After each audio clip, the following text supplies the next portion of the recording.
Hello दोस्तों, स्वागत है आपका अपने YouTube channel story with R K. आज हम आपके लिए लेके आए हैं एक और नई कहानी, जो है जादुई छड़ी की कहानी।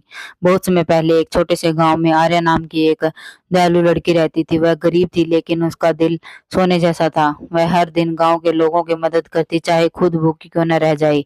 एक दिन जब आर्या जंगल में लकड़ी इकट्ठा कर रही थी, तो उसने एक अजीब सी रोशनी देखी। उसने पास जाकर देखा तो वहां एक बूढ़ी और बेहोश पड़ी थी। आर्या ने तुरंत उसकी मदद की। उसने पानी पिलाया और उसके घर वापस ले जाने की कोशिश की। जैसे ही बूढ़ी औरत ठीक हुई, उसने अपनी असली पहचान बताई। वह एक परी थी, जो आर्या की दयालुता की परीक्षा लेने आई थी। परी ने कहा, तुम्हारा दिल बहुत बड़ा है, मैं तुम्हें एक जादुई छड़ी देती हूँ जो तुम्हारी इच्छा पूरी करेगी।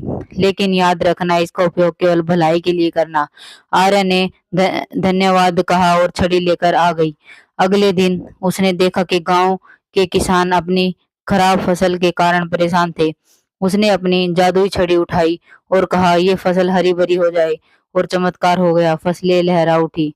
धीरे धीरे आर्यन ने छड़ी का उपयोग गांव के हर व्यक्ति की मदद करने के लिए किया। किसी ने के टूटे घर को ठीक किया, किसी के बीमार बच्चे को ठीक किया, लेकिन उसने कभी इसका उपयोग खुद के लिए नहीं किया।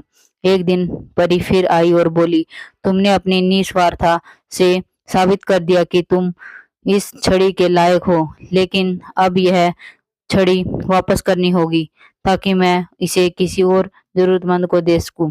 आर्या ने मुस्कुराते हुए छड़ी लौटा दी और कहा, मुझे इसकी जरूरत नहीं है, असली खुशी दूसरों की मदद करने में है। परी ने उस आशीर्वाद दिया और जाते हुए कहा, तुम्हारा यह अच्छा ही भरा दिल तुम्हें जीवन भर खुशियां देगा। उस दिन के बाद गांव में आर्या को सब परी का आशीर्वाद माना। उसकी दयालुता ने सभी के दिलों में जगह बना ली, और इस तरह जादुई छड़ी ने न केवल गांव को, बल्कि आर्या के जीवन को भी जादुई बना दिया। धन्यवाद दोस्तों।